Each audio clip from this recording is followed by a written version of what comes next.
Well, welcome to the Startup Espresso. I'm Hall T. Martin, the host of the show, where we talk about raising funding for your startup and the time it takes to have an espresso.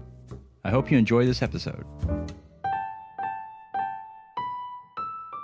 Hello, this is Hall T. Martin with the Startup Funding Espresso, your daily shot of startup funding and investing. After the fundraise is complete, wrap up the current raise by doing the following. Thank those investors who helped you, as many of your contacts made introductions, offered advice, and more. Also, thank team members, friends, colleagues, and providers who assisted you. Close up the due diligence box and store it where you can find it next time. That way you only need to update it rather than build it again from scratch. The same goes for your investor documents such as the pitch deck. If this is your first fundraise, you may want to set up a service for your cap table and use it to keep track of the ownership shares going forward. Finally, set up a process for how you're going to keep the investors up to date on your progress. If you've already agreed upon a format such as email or conference call and frequency, then you can set up a template for the scheduled updates. Also, calendar the investor calls and meetings for the next 12 months with a save the date notice 3 months in advance. Thank you for joining us for the Startup Funding Espresso, where we help startups and investors connect for funding. Let's go start up something today.